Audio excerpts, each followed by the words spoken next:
This channel does not promote any violent, harmful, or illegal activities. All content provided by this channel is meant for an educational purpose only. Top quality और consistent performance के लिए सिर्फ silver pump नाम याद रखना।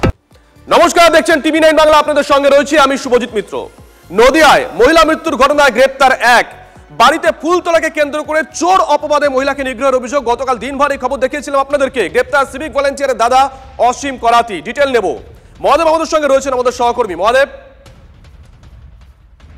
Eyewash বলা হচ্ছে কারণ সিভিক ভলেন্টিয়ারের বিরুদ্ধে খুনের অভিযোগ রয়েছে, লিখিত নির্দিষ্টভাবে অভিযোগ করা হয়েছে, তাকে হত্যা করা হয়েছে। তারপরও কিন্তু এখনো পর্যন্ত যেটা লক্ষ্য করা যাচ্ছে যে সিভিক ভলেন্টিয়ারের দাদা অর্থাৎ পরিবারের বিরুদ্ধে অভিযোগ ছিল, কিন্তু তাকেই গ্রেফতার করেছে পরিবারের সদস্যকে। কিন্তু যার বিরুদ্ধে লিখিত অভিযোগ খুনের অভিযোগ রয়েছে সেই সিভিক ভলেন্টিয়ার এখনো পর্যন্ত অধরাই রয়ে গেছে। স্বাভাবিকভাবেই পুলিশের এই ভূমিকা নিয়ে প্রশ্ন তুলতে শুরু করেছেন মানুষ যে কেন পুলিশ তাহলে কি সিভিক ভলেন্টিয়ারকে গ্রেপ্তার না করে তার দাদাকে গ্রেপ্তার করে মূলত সমস্ত কিছু ধামাচাপা দেওয়ার একটা চেষ্টা চলছে, বা অন্য কোনো চক্রান্ত রয়েছে? তাহলে কি বিচার পাবে না ওই পরিবার? সমস্তটাই কিন্তু এখন নির্ভর করছে পুলিশের তদন্তের উপর। শুভজিৎ, নজর থাকবে মহাদেব, নজর রাখো। নদিয়ায় মহিলা মৃত্যুর ঘটনায় গ্রেপ্তার এক। বাড়িতে ফুল তোলাকে কেন্দ্র করে চোর অপবাদে মহিলাকে নিগ্রহের অভিযোগ। গ্রেপ্তার সিভিক ভলেন্টিয়ারের দাদা অসীম করাতি। কিন্তু অনেকেই বলছেন এই গ্রেপ্তারি একেবারেই আইওয়াশ, লোক দেখানো। মূল অভিযুক্ত সিভিক ভলেন্টিয়ার তিনি এখনো বেপাত্তা। গতকালই আমরা দেখেছিলাম ফুল চোর অপবাদে নিগ্রহ, মহিলা আত্মহত্যা করেন।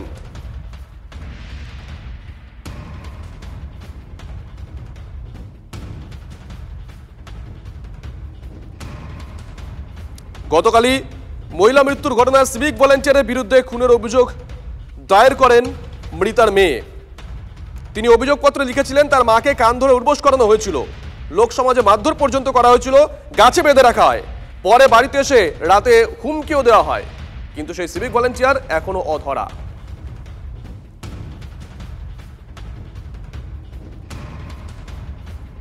পরিবারের তরফ থেকে কি বলা হয়েছে শুনুন।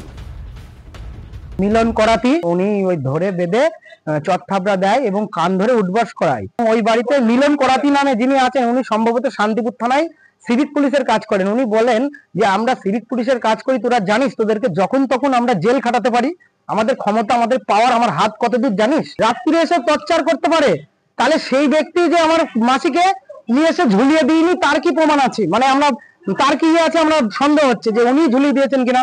এবার কিভাবে মরেছে আমরা সেটা তো জানি না, পরে শুনছি যে গলায় দড়ি দিয়ে মরেছে। এখন ওরাই কি ঝুলিয়ে দিল কিনা তার ঠিক নেই। বারবার সিভিকের বিরুদ্ধে অভিযোগ উঠছে, সেটা কলকাতা হতে পারে, সেটা উত্তর 24 পরগনা হতে পারে, সেটা দক্ষিণ 24 পরগনা হতে পারে, উত্তর দিনাজপুর হতে পারে, পাঁশকুড়া হতে পারে, আর এবার নদিয়ায়।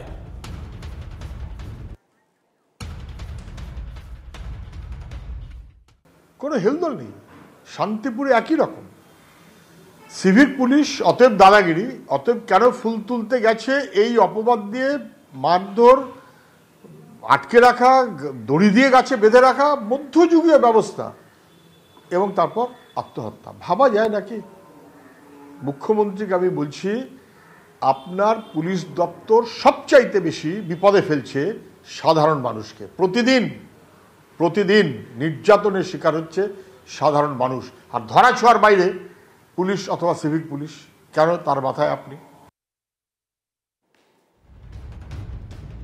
কোনো হেলদোল নেই, সবাই নিয়ন্ত্রণে আছে। এত এত এত জন আছে, তার একজন দুজন কোথায় কি করছে, খারাপ কাজ করলে সেগুলো খারাপ, কেউ সাপোর্ট করবে না, কিন্তু একটা খারাপের জন্য আপনি সবাইকে খারাপ বলে ধরতে পারেন না। মানে এক্ষেত্রে পরিবার যে অভিযোগ করেছে, যদি এক লাইনে বলতে হয় তাহলে যেটুকু ক্ষমতা রয়েছে তার অপব্যবহার করার চেষ্টা করছিল সিভিক ভলেন্টিয়ার। ক্ষমতার অপব্যবহার বোধহয় অনেকেই করে থাকেন। উত্তরের ছবি দেখাবো। ক্ষমতার দম্ভে চূড়ান্ত দাদাগিরি। সরকারি প্রকল্প ঘিরে বিবাদের জেরে মহিলাদের গায়ে হাত, অভিযোগ ফালাকাটা তৃণমূল পঞ্চায়েত সদস্যের বিরুদ্ধে। ভাইরাল হয়েছে একটি ভিডিও। থানায় অভিযোগ দায়ের করেছেন গ্রামবাসীরা, তবে এখনো পর্যন্ত বহাল তবিয়তে ঘুরছেন অভিযুক্ত। মহিলাদের মারধর করেছি দেখাতে পারবেন? পাল্টা চ্যালেঞ্জ তৃণমূল পঞ্চায়েত সদস্যের। শাসক দলের জনপ্রতিনিধি মানে কি গায়ে হাত তোলার লাইসেন্স পেয়ে যাওয়া?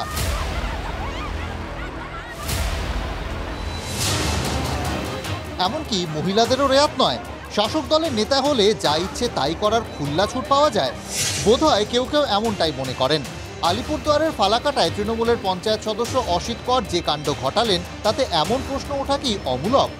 করছে লাঠালাঠি করছে, এসে পাথর যা পাইছে তাই দিয়ে মারামারি করছে। কে করেছে? অসিত কর। ফালাকাটার কুঞ্জনগরে পুরসভার আবর্জনা ফেলার উদ্যোগ নিতেই যত গোলমাল। যে এলাকায় আবর্জনা ফেলার জন্য ঠিক করা হয়েছে সেটা পঞ্চায়েত এলাকা, পাশে বসতি। শুক্রবার এলাকায় গেলে স্থানীয় মহিলাদের বাধার মুখে পড়েন প্রশাসনের লোকজন। স্থানীয় সূত্রে খবর, শনিবার আরও এক পঞ্চায়েত সদস্য অর্জুন দাসকে নিয়ে কুঞ্জনগরের ওই পাড়ায় যান তৃণমূল নেতা অসিত কর। মহিলারা ফের বিক্ষোভ দেখাতে গেলে গায়ে হাত তোলেন অসিত। ক্যামেরায় ধরা পড়ে সেই ছবি। মুহূর্তের মধ্যে তা ভাইরাল হয়ে যায়। মহিলাদের উপরে অকথ্য ভাষায় গালিগালাজ, কুপ্রস্তাব, খুন করে নিখোঁজ করে দিবে, ভয়ভীতি দেখিয়েছে। এখানে কোথাও মহিলাকে মার ধরে কিন্তু ছবি দেখা যাচ্ছে না, শুধু নিজেকে আত্মরক্ষাই করছে। আমিও সাথে ছিলাম। জানেন তো ছবি কথা বলে। এখানে মহিলাদের রীতিমতো ধাক্কা দিয়ে সরিয়ে দিতে দেখা যাচ্ছে কাকে? মূল অভিযুক্ত তৃণমূলের পঞ্চায়েত সদস্য অসিত করের বিরুদ্ধে থানায় অভিযোগ দায়ের হয়েছে, কিন্তু ফালাকাটা থানার পুলিশ শনিবার রাত পর্যন্ত তাঁকে ছোঁয়নি। অসিতও পাল্টা অভিযোগ দায়ের করেছেন আক্রান্তদের বিরুদ্ধে। না, আমি মারধর করাই নাই। এটা যদি দেখাতে পারেন কোনো ছবিতে আমি মারছি, আমি শুধু আত্মরক্ষাই করছি। যদি মারছেন এরকম দেখা গেলে কি বলবো? সেখানে আইনে যা ব্যবস্থা আছে আমার সাজা দিলে আমি সাজা মারতাম। শাসক দলের নেতার দাদাগিরি এবং পুলিশের এই ভূমিকার কড়া সমালোচনা করছে বিরোধীরা। শেষ সময়ে তো চলে এসেছে তো, এবং এই দাদাগিরির সঙ্গে সঙ্গে এখন তারা মহিলাদের নির্বিচারে অসম্মান করছে। এই বাংলায় মহিলাদেরকে পথে নেমে লড়াই করতে হবে।